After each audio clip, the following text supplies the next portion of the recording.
Bonjour, bonsoir. Tout dépend de l'heure à laquelle vous allez me suivre. Mesdames et messieurs, je réagis à chaud. D'abord, je vous informe que nous sommes ici aux États-Unis d'Amérique, où nous avons appris une,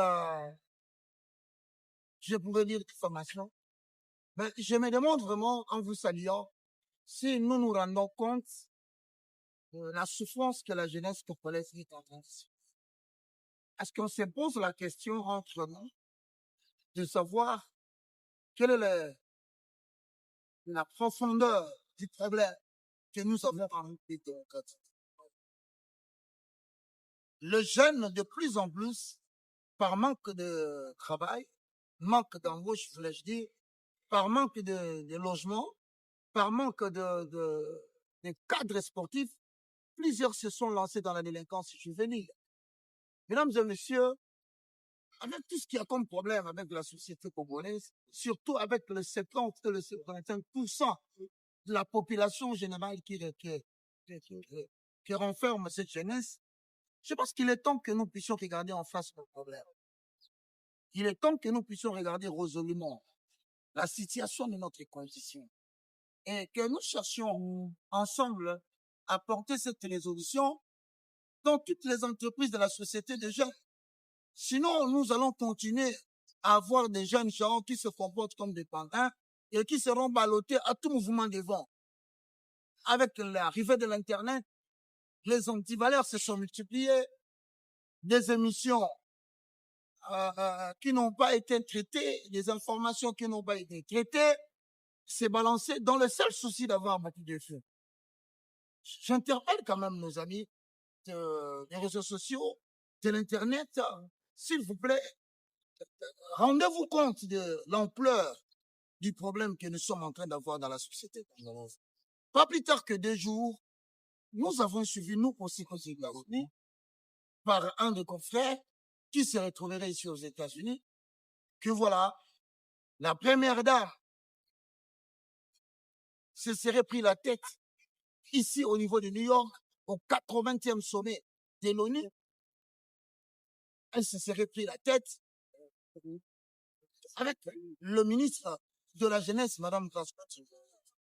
Mesdames et messieurs, de là où je suis aux États-Unis, une information totalement fausse, pas vérifiée, balancée sur la place publique, cela porte atteinte à la dignité, non seulement de la première dame, supportez-moi s'il vous plaît, mais aussi du ministre de la Jeunesse, Madame Grascott.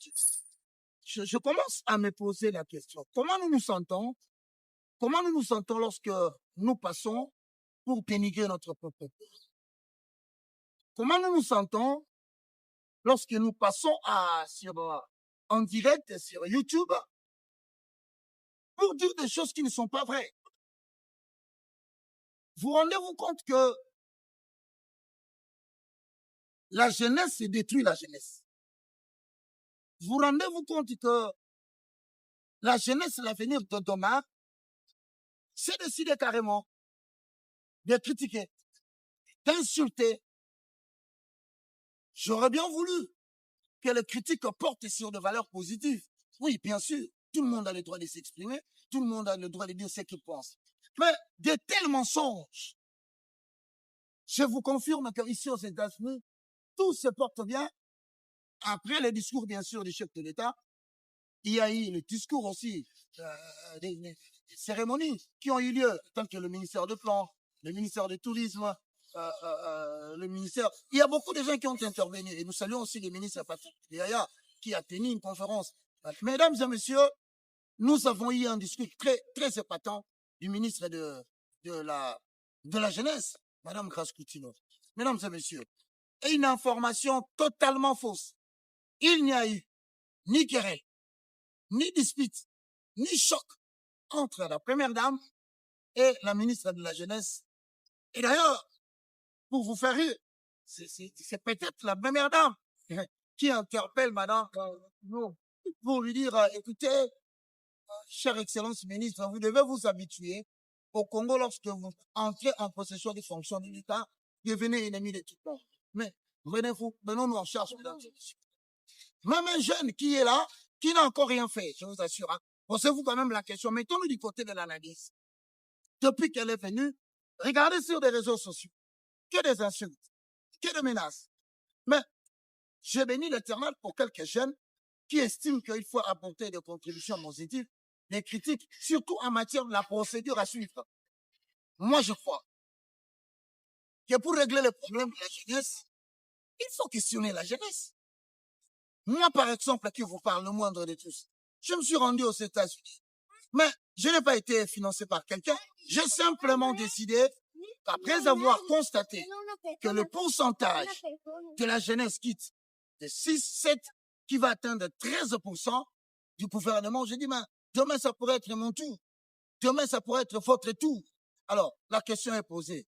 Dans une société où les valeurs patriotiques sont renversées, dans une société où la guerre est à l'Est, mais à Kinshasa, nous voterons dans l'alcool, dans l'ivrognerie, dans des plaisirs, oublions qu'une partie de la République est en train de nous quitter.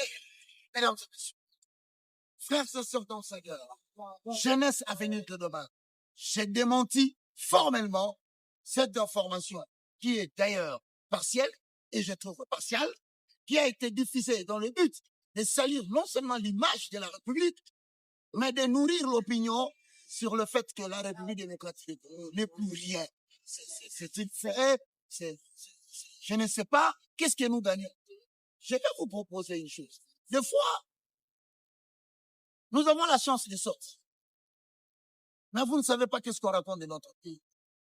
S'il vous plaît, ça fait honte.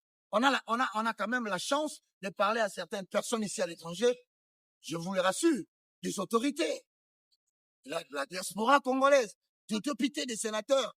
Mais quand ils te posent la question, vous vous imaginez que même le président Donald Trump, à un moment donné, lorsqu'il faut qu'on parle du mal de l'Afrique, le mot Congo ne manque pas dans sa bouche parce qu'on a très mal vendu notre nation. Je crois qu'il est temps, s'il vous plaît.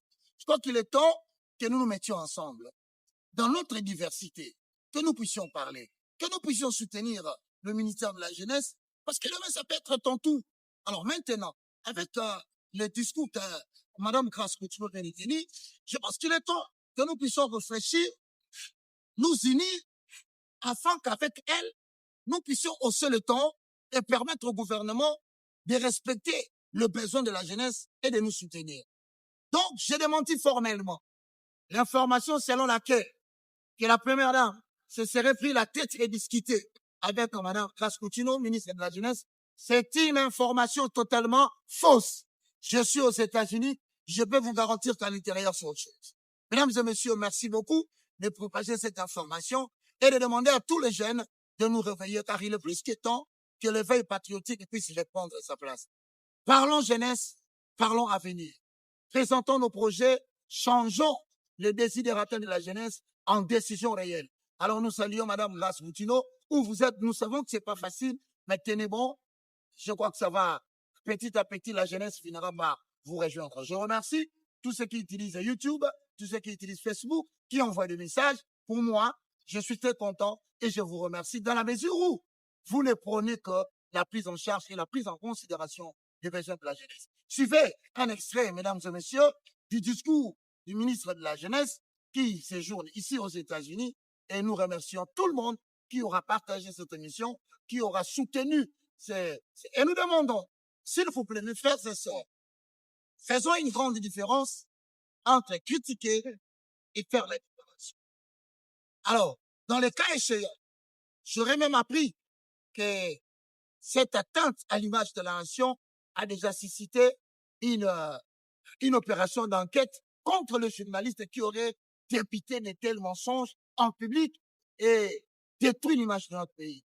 Je crois que ce n'est pas agréable que nous, jeunes, que nous nous mettions à nous mettre des bâtons dans les roues. Je vous salue à partir des États-Unis d'Amérique, Roger Baka, pour le compte de tout ce qui aime bien suivre les chaînes de télévision, pour le compte de Nouvelles Tendances, pour le compte de Radio Télé Message de Vie, que je vous salue, et pour le compte de ma propre chaîne sur TNT, BlueSat, Blue OTT et RV Télévision. Mesdames et messieurs, merci de me suivre. Nous sommes encore là. Nous allons vous présenter cette émission. Au revoir.